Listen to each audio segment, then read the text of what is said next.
Chers élèves, bonjour et bienvenue à notre séquence de cours d'aujourd'hui. Aujourd'hui, nous allons voir une leçon d'orthographe qui a pour titre « Dans » et « dans ». Bien, à la fin de cette leçon, chers élèves, vous serez capables de donner la nature de dans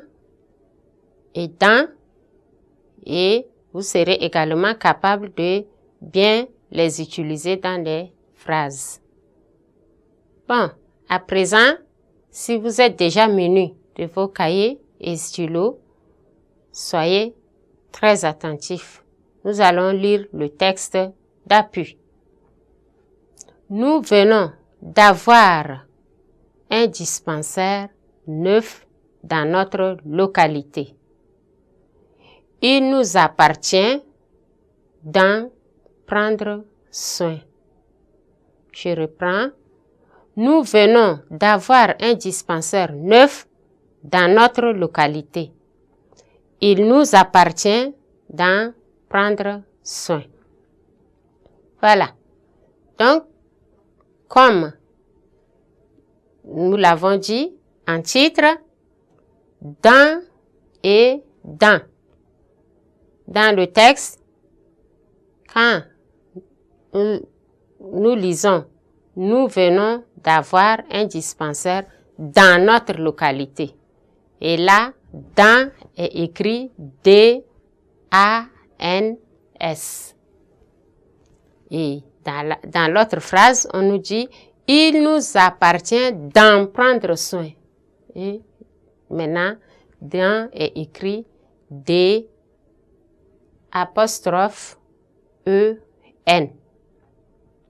Voilà. Donc, qu'est-ce que nous allons constater? Nous constatons ici que le dans qui est écrit D-A-N-S,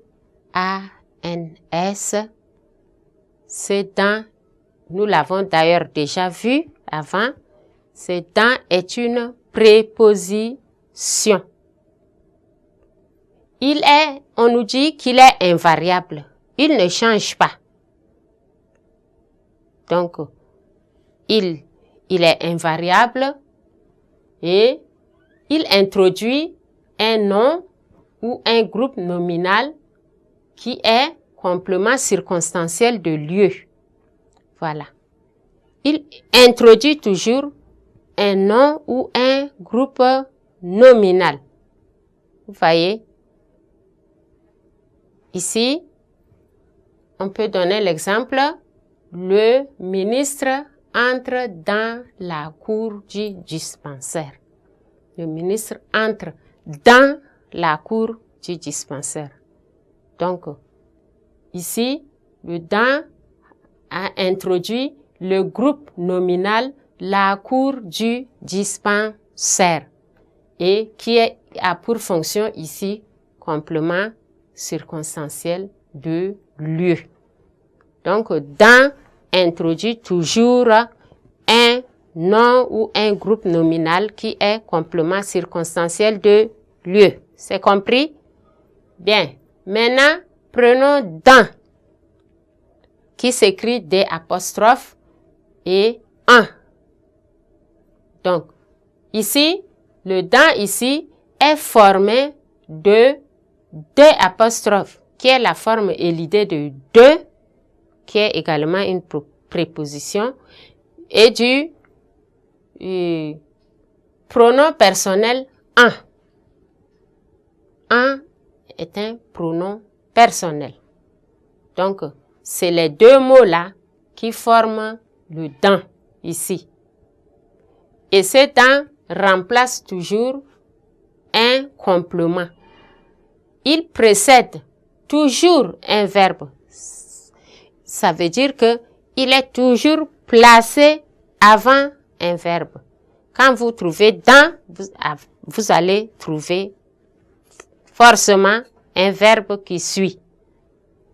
Donc, dans ici, c'est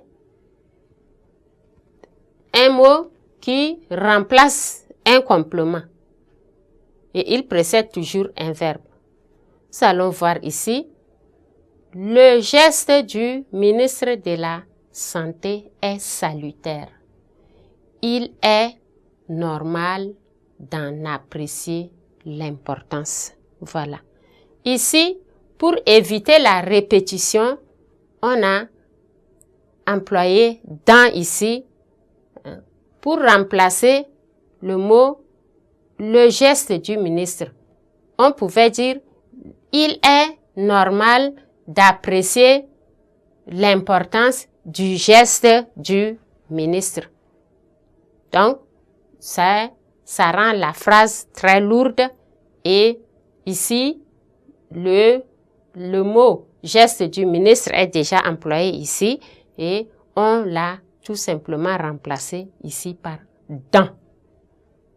Donc, il est normal d'en apprécier l'importance.